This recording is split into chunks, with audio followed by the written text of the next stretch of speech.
오늘 하나님께서 우리에게 주신 말씀은 열왕기상 11장 26절에서 43절까지의 말씀입니다. 오늘 함께 나눈 열왕기상 이 11장은 솔로몬이 완전히 이제 하나님을 떠남을 통해서 그의 대적들이 일어나고 동시에 이 여로보암의 반란까지 이어지는 것을 이제 보게 됩니다. 하나님을 사랑함으로 부국강병을 잃었던 나라가 하나님을 멀리하게 되자 늘 위기 속에 놓여 있게 됩니다. 이 모습은 마치 목자를 잃어버린 양의 모습처럼 보입니다. 목자가 없으므로 늘 위협에 노출되어 있는 그러한 위기 속에 이스라엘은 놓이게 됐던 것이죠. 어쩌다가 이스라엘은 하나님을 떠나 위기 속에 봉착하게 되었을까요?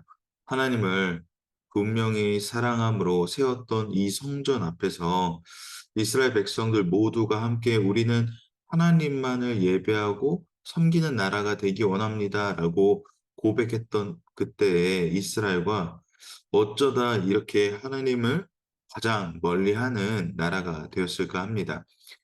이스라엘이 이렇게 변한 것은 사실 솔로몬의 모습을 통해서도 분명히 알 수 있는데 이미 11장 이전에서부터 솔로몬이 점차 하나님을 향한 마음이 변하고 있음을 확인할 수 있는 사건들이 여러 있었죠. 3장에서 왕위에 오르자마자 첫 번째 왕으로서의 했던 행동이 애굽의 공주와 결혼한 것이었고 분명히 하나님께서 가나안 여인과 혼인하지 말라는 명령에 정면으로 거부하는 사건이었죠. 또한 성전이 세워지기 전 한당 제사를 통해 외식하는 자의 모습을 보였으며 8장에서 아버지 다윗 때부터 이미 신실하게 약속을 이행하고 성심성의껏 도왔던 히람에게 성전 건축이 모두 끝난과 동시에 감사함으로 보냈던 땅들이 결국 변방에 필요 없는 불모지의 땅을 주므로 히람을 기만하는 행동을 합니다. 또한 스바 여행에게 자신의 공정을 모두 보임을 통해 하나님을 자랑한 것이 아니라 오히려 자기 자신의 위대함을 자랑하는 그러한 솔로몬의 모습을 보게 되었습니다. 이러한 솔로몬의 변화는 정말 하나님을 사랑하지 않았기 때문에 이미 그가 하나님을 떠났기에 이와 같은 행동을 했을까 합니다. 솔로몬은 분명 하나님을 사랑함으로 규례와 법도를 행했다고 3장 3절에서 말했습니다. 그 이후에 성전 건축 봉헌 기도 때도 솔로몬은 동일하게 이스라엘 백성에게도 동일하게도 말했듯이 하나님을 사랑하는 것, 하나님을 경배하는 것이 우리에게 가장 최우선되는 것이라고 말하였습니다. 그랬던 솔로몬이 어찌하여 이렇게 하나님을 사랑하지 않는 자가 되었을까 합니다. 이미 앞에서 나누었듯이 솔로몬이 하나님을 분명히 사랑했습니다. 그러나 그에게는 빈틈이 있었던 것이죠. 바로 죄를 경계하지 않는 빈틈이 있었다는 것입니다. 하나님을 사랑했으나 그러나 솔로몬은 죄의 경계선 앞에 안일했다라는 것입니다. 한 명의 이방 여인으로 끝내야 할 것을 종전에는 1,000명이나 되는 이방 여인을 받아들였고 그 결과 우상 숭배하는 결과를 맞이하게 됩니다. 괜찮겠지라는 아린함으로 내가 이미 하나님을 사랑함으로 이는 문제가 안 돼. 라는 이러한 안일함에 대한 결과가 결국 하나님을 완전히 떠나게 되었다라는 것이죠. 죄는 결국 그 괜찮지 나는 그런 마음 속에 그 틈새를 통해 들어오게 됨을 봅니다. 하나님을 분명히 사랑했으나 사랑함과 동시에 죄를 구분하지 않으므로 죄의 결과를 맞이하게 되었다라는 것이죠. 사랑하는 성도 여러분, 하나님을 사랑한다라는 것은 무엇입니까? 하나님을 사랑한다는 것은 사랑함으로 모든 것이 온전히 하나님에게만 집중되어 단박에 하나님만을 사랑하는 인생이 되는 것이 아니라 끝없이 하나님을 사랑해야 한다라는 것입니다. 사랑은 일회성이 아니라 지속적인 사랑입니다. 우리가 남녀가 연인이 돼서 서로 사랑을 지속적으로 고백하는 이유가 무엇입니까? 사랑을 지속적으로 말함을 통해 그 사랑의 확신을 얻고자 하는 것이죠. 그렇습니다. 하나님을 늘 사랑함은 우리가 죄를 분별할 수 있게 합니다. 그러나 하나님을 사랑하지 않는 고백은 죄의 안일함에서 벗어날 수가 없더라는 것이죠. 늘 하나님을 사랑함으로 우리는 죄의 안일함에서 벗어날 수가 있는 것입니다. 이 죄 속에서 우리는 어떻게 하나님을 더 사랑하고자 하는 노력들을 할 수가 있을까요? 분명히 우리는 하나님을 사랑합니다. 그런데도 솔로몬도 하지 못했던 이 하나님을 사랑했으나 죄를 완전히 분리하지 못했던 어떻게 하면 그러한 삶을 우리는 살 수가 있을까 합니다. 이것이 너무 어려운 과제처럼 느껴진다라는 것이죠. 죄의 경계에 대해 늘 신경을 곤두세우고 긴장함으로 살아야 하는가 그런 여러 생각이 든다라는 것입니다. 요한일서 5장 3절을 보면 이렇게 이야기합니다. 하나님을 사랑하는 것은 이것이니 우리가 그의 계명들을 지키는 것이라. 그의 계명들은 무거운 것이 아니로다라고 이야기를 하고 있습니다. 그렇습니다. 하나님을 사랑하는 것은 곧 계명을 지켜 행한다라는 것입니다. 하나님을 지속해야 사랑한다라고 하는 것은 하나님의 말씀을, 계명을 지켜 행한다라는 것이죠. 오늘날 이 계명 무엇입니까? 곧 하나님의 말씀 이야기합니다. 오늘 우리에게 하나님의 말씀은 어떠한 의미로 다가오고 계십니까? 그저 접근하기 쉬운 책으로만 그저 인식하고 있지는 않은지, 히브리인들이 성경을 필사할 때를 보면 한 글자라도 틀리면 처음부터 다시 쓰기 시작합니다.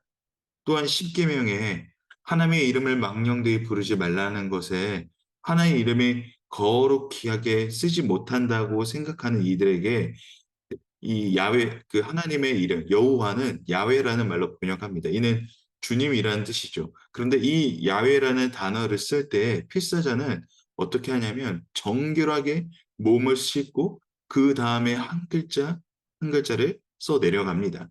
그만큼 하나님이라는 하나님의 말씀이라는 위치에 대해 이들은 경외함으로 하나님의 말씀을 읽고 써 내려갔다라는 것이죠.